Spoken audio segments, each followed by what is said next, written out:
Is that one of your best half-time addresses, Oh, Ross? I didn't do anything, to be honest.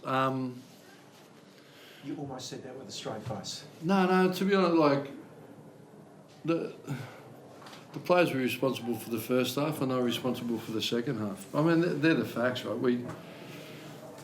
It's all about choice, so they made the deliberate choice. My assistants were outstanding at half-time. We felt we didn't problem solve as much as we wanted to as coaches against Essendon, even though it's marginal, it's around the edges. So we come together, and Robert Harvey and Goddard and Corey Enright in particular just spoke about getting them in a contest. So we just changed things up, and not that it was complicated early, but we made it even simpler. Just to get into a contest, lift our pressure, hit the last line a bit more. And then that resulted in, 21 odd entries. I think it was a record, 21 0 to 30, plus 17 contested ball, and our pressure rating went from 1.7 to 2.16. And in the last quarter, even when they were coming at us, we maintained our pressure. So our midfield spluttering a little bit, to be fair. We knew coming, so you really want to acknowledge Richmond. So what we planned for, we knew they'd do. So bolting up and releasing. He was just electric, wasn't he? I think he took kick 4. They had 12 forward 50 possessions. He had 7 of them at three-quarter time. He'd taken marks. So he's a pretty special player. So we knew that going in, but we fixed that. I thought Stocker did a very good job on him.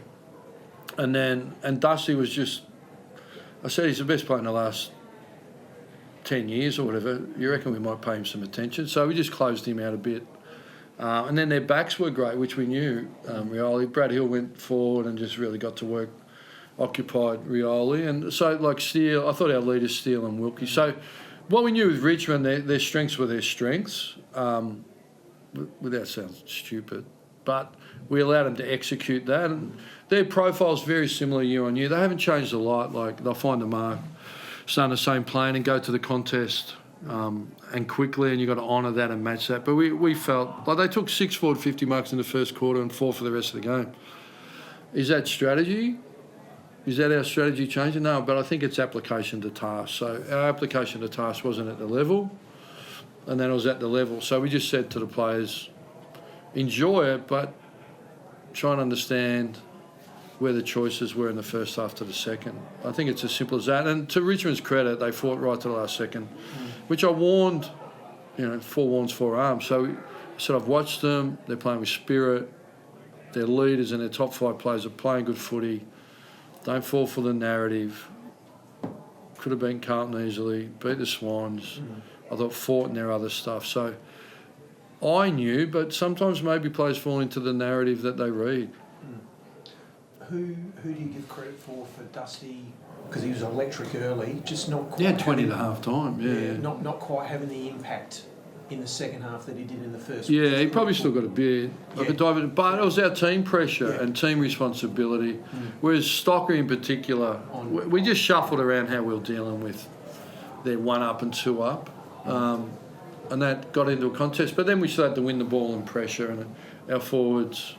We had 12 shots at goal to 2. So I thought in the first quarter we had, like them, it was just circle work.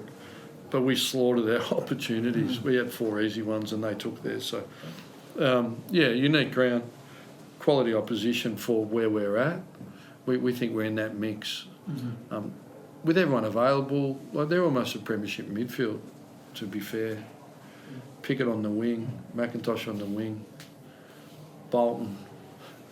Martin, Taranto's very good. Graham, they're handy, and they're half back line, with Rioli and Short, and they got Broad and Vlossen. Like, they're pretty good, but we understand they got other young forwards with no Lynch and Bolter, maybe fortunately, and we've got some challenges, and then their deep backs are young as well. So they've got a core of pretty good stuff that if you don't respect and you don't match for intensity, will get you. Fortunately, we found a way to dig out. Otherwise, because I thought, I'm waffling here a little bit, but at 1-2, I didn't mind our performance down at Geelong second half with composure. Could have got it. Essendon, we did a lot right, but didn't play how we wanted to, but could have got it done late. So Well, 2-2 is probably fair. Yeah. Late, they're coming. Yeah. A 4-gamer, Darcy Wilson. Yeah, the chase on the far side. And also just a knock on when he was under pressure. He's not a unicorn, right? So, but we've been very positive from the moment we've seen him train and play. I think, you hear the noise of the AFL querying contests and that. Like, he got hit hard last week by Essendon halfbacker, I can't remember his name. Cleaned him up, he got up. The small type physical ground, he's really standing up to the rigours of AFL, and we think we're pretty lucky to have him. Did the club come to you and ask your opinion on him before they drafted him in November last year? No, I stay out of recruiting. I thought Ian Curtis was pretty good in that Yeah, first it was. half, and then Marshall sort of was probably the better rock in the second half. How did you see that? Yeah, I know about better. I think everyone universally, you don't become a captain of a team like Richmond if you're not universally respected how you go about it. So he's combative. I love the way he plays. He gets in the hole. But we love Rowan, right? So he just got back on Rowe a bit. We said, get to big man spots, make him defend. And I thought Rowe did that. And Rowe was exhausted. We've got Tommy Campbell, probably look to play him at some point and look after Rowe. But I thought it was a great battle of both of them. Look, there's not many people you like seeing play, but Nankervis is one of them, isn't he? Yeah. He's tough, he's hard, plays it the way the game should be played. That's why he's a premiership player. Speaking of captains, how mighty was yours? Particularly second half. Yeah. Second half in particular, he really got to work. Wasn't getting much assistance early, but he's really running on top of the ground. He's leading. He's really grown in his leadership. He's starting to shine. So we've formed a strong relationship.